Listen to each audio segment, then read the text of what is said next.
made what was described as a new inroad on the West position at Berlin when its troops held several trucks bound for West Germany. This was a standard pattern of the East German interference with the access roads going from West Germany into Berlin. This is a kind of continuous nagging aggravation that occurred. Now, the unpredictable Walter Ulbricht moved again a month later, shortly after the election, and he threatened serious disturbances in traffic and demanded that President-elect Kennedy attend the summit meeting the following spring to resolve the Berlin crisis. Walter Ulbricht's East Germany was preparing to step up the pressure on Berlin early in JFK's presidency. Now, recognizing the growing tensions over Berlin, commentators and pundits in the United States called upon the president-elect to begin addressing them immediately upon taking office. Now, during the weeks following the election, JFK carefully studied two lengthy memorandums on foreign policy, one prepared by Paul Neitze on national security issues, problems and hotspots that had been identified by the Pentagon and State Department, and a second by Adlai Stevenson on foreign policy. Berlin was a central issue because, as they pointed out, the chances are strong that the leaders of the communist countries meeting at the Kremlin, among their decision will be efforts to test mettle of the new American president, perhaps on Berlin, perhaps early next year. Now, shortly after the inauguration, the American ambassador to Germany, West Germany, declared that the United States will not abandon its commitments to Berlin. Now, during the term of office, Berlin came to be one of the most persistent and troublesome international issues faced by President Kennedy. It was, however, and it's important to keep in mind, it was one of more than half a dozen hotspots around the world that threatened to push the United States and the Soviet Union to nuclear conflict. During the first months in office, JFK had strikingly little to say about Berlin and Germany.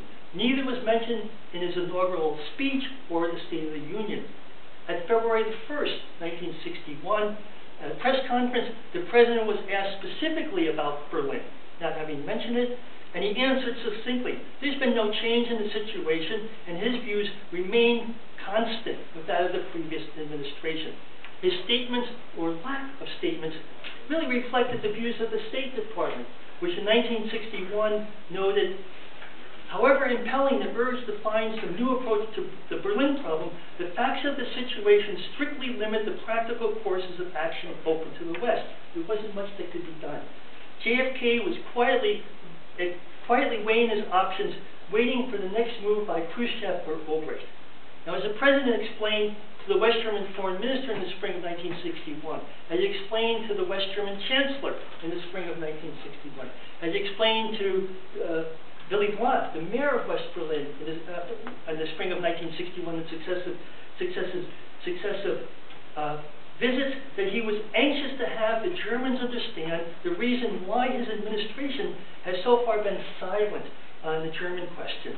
This did not by any means signify a lessening of the United States' interest in the Berlin question. As long as there is a wall, he did not want to provoke either action or comment in this matter. Had an interesting way of pursuing foreign policy, largely because, regardless of what he did, he expected that renewed pressure would come by the Soviets in the next few months. And Soviet Premier Khrushchev did not remain quiet for long.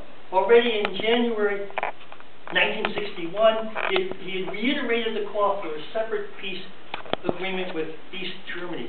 Khrushchev had sized up Kennedy and thought, this is the guy, he's a pragmatic, he's smart, somebody we can talk with, but in Khrushchev's words, he was bellicose on Berlin. Khrushchev was not so sure what to expect from him.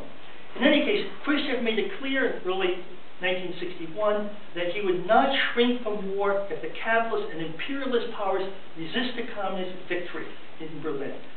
Now, Khrushchev's strategy fluctuated widely between peaceful coexistence, a time he perceived to strengthen the economic, military, and political power of the Eastern Bloc, and to foment unrest and revolution in the so-called capitalist nations, and time of a continuous political offense, namely with the objectives of the expulsion of the U.S., British, and French footholds in Berlin, which he identified as the immediate objective of his newly announced stand. This is acted for several reasons.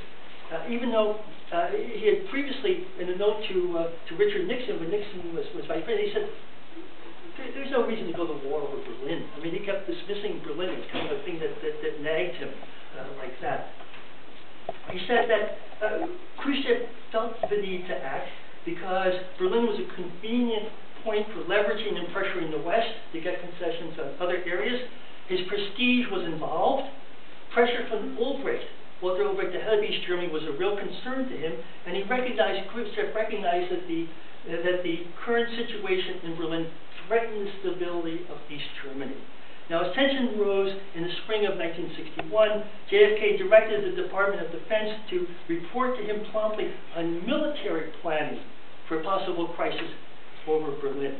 Several crises did emerge, a lot of tension along the border, but the next serious issue between Kennedy and Khrushchev over Berlin came in June 1961 at the summit meeting in Vienna. Now, by all accounts, the meeting was going well until late on June the 3rd, the first day of talks, when Khrushchev unexpectedly told the president that Berlin would be the major topic of discussion the following day, something that JFK wanted to avoid. This went on. At the end of the summit, the Soviets handed U.S. officials an aide memoir outlining their position on Berlin, which attacked the West German government for its saber-rattling militarism and advocacy of the revision of German frontiers and changing the results of the Second World War. The Soviets called again for a peace treaty, making Berlin a demilitarized free city. And finally, their meeting in Vienna concluded with a sharp 3-hour disagreement on all questions concerning Germany and Berlin. James Reston, the New York Times correspondent, said JFK left Vienna in a solemn mood, largely because on the big disputes between Washington and Moscow, he found absolutely no grounds for encouragement. A joint statement issued on June the 4th at the end of 2 days of so-called useful meetings noted simply that they discussed Germany and other issues. The statement contained no mention of Berlin. The summit was a defeat for JFK, who gained nothing from that other than giving the impression to Khrushchev that this is a guy we can push around. And after that, Khrushchev started referring to JFK and his brother as the boys, the boys, like that. However, after the summit in June of 1961, the president began to step up his public statements on Berlin. He began to shape the discussion of the issues, to make clear to everyone the unyielding commitment of the United States to West Berlin and in his efforts to rally public support at home and abroad. He responded most directly on July 19, 1961, dismissing the Soviet aid memoir as a document which speaks of peace but which threatens to disturb it. The real intent of it, he said, was that East Berlin would be formally absorbed in the so-called German Democratic Republic, while West Berlin, even though called a free city, would lose the protection presently provided by the Western powers and become subject to the will of a totalitarian regime. This is the president's broadcast. The president's resolve stiffened, and he began to really articulate his stand on Berlin in terms that the American public could respond to. His rhetoric began to play a prominent role in shaping the crisis over Berlin. Less than a week later, on the evening of July 25th, he clarified his position even more in a lengthy radio and television broadcast to the American people. His first major address that dealt specifically with Berlin. After summarizing the recent discussions with the Soviet leader, JFK stated that strong measures, namely a far-reaching buildup of American military power, would be undertaken to, as he put it, to ensure our legal rights to be in West Berlin and to make good on our commitment to the 2 million free people of that city. The president viewed the threat to Berlin as a threat to free men everywhere, and thereby universalizing the danger as he saw it in Berlin. However, not wanting to overreact in his speech and in his address to the American public, which again was being listened to very carefully in the Kremlin, not to overreact, nor, as he put it, to drive the crisis beyond the point of no return.